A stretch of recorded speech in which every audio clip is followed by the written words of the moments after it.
But it didn't happen. And one of the reasons is because we were using that soft language, that language that takes the life out of life. And it is a function of time. It does keep getting worse. Give you another example. Sometime during my life, toilet paper became bathroom tissue. I wasn't notified of this. No one asked me if I agreed with it. It just happened. Toilet paper became bathroom tissue.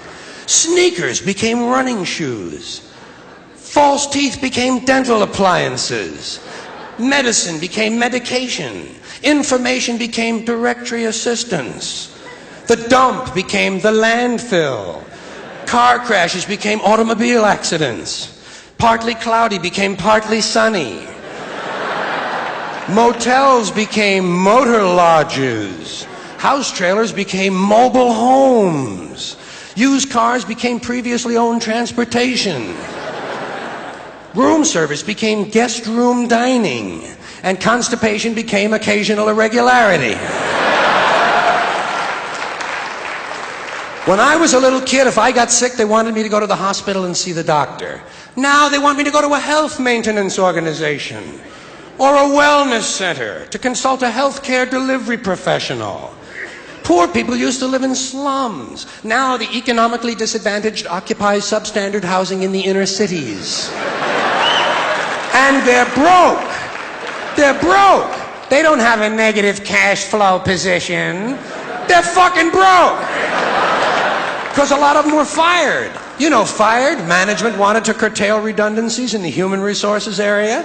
So many people are no longer viable members of the workforce. Smug, greedy, well-fed white people have invented a language to conceal their sins. It's as simple as that. The CIA doesn't kill anybody anymore. They neutralize people. Or they depopulate the area. The government doesn't lie. It engages in disinformation. The Pentagon actually measures nuclear radiation in something they call sunshine units.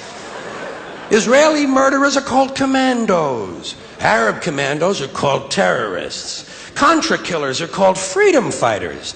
Well, if crime fighters fight crime and firefighters fight fire, what do freedom fighters fight? They never mention that part of it to us, do they? Never mention that part of it.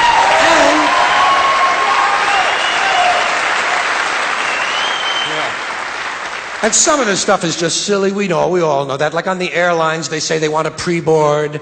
Well, what the hell is pre-board? What does that mean? To get on before you get on?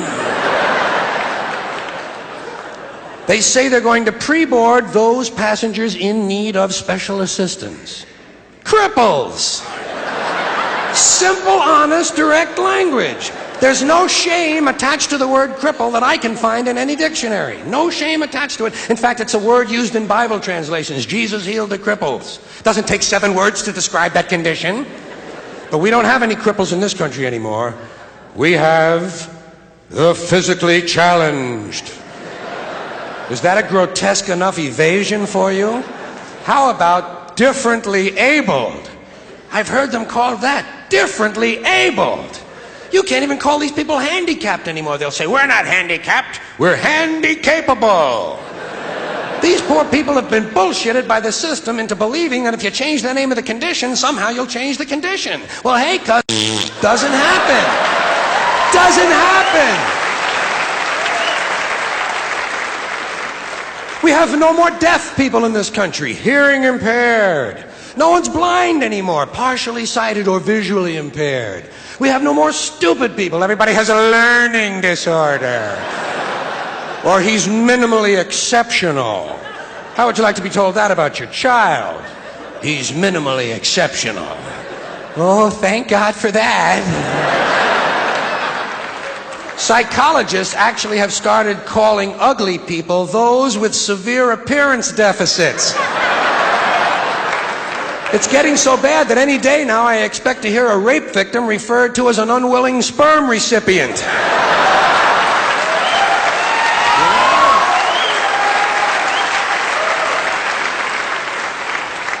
And we have no more old people in this country. No more old people. We shipped them all away, and we brought in these senior citizens. Isn't that a typically American 20th century phrase? bloodless, lifeless. No pulse in one of them. A senior citizen. But I've accepted that one. I've come to terms with it. I know it's here to stay. We'll never get rid of it. That's what they're going to be called, so I'll relax on that. But the one I do resist, the one I keep resisting, is when they look at an old guy and they'll say, "Look at him, Dan. He's 90 years young." Imagine the fear of aging that reveals. To not even be able to use the word old to describe someone, to have to use an antonym. And fear of aging is natural, it's universal, isn't it? We all have that. No one wants to get old, no one wants to die, but we do. So we bullshit ourselves.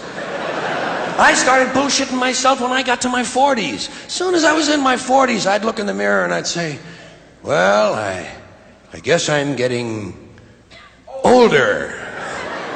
Older sounds a little better than old, doesn't it? Sounds like it might even last a little longer. Bullshit, I'm getting old.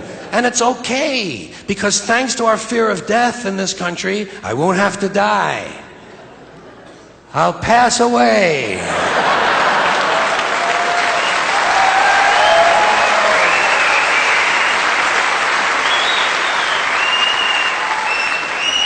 Or I'll expire like a magazine subscription. If it happens in the hospital, they'll call it a terminal episode. The insurance company will refer to it as negative patient care outcome. And if it's the result of malpractice, they'll say it was a therapeutic misadventure. I'm telling you, some of this language makes me want to vomit. Well, maybe not vomit.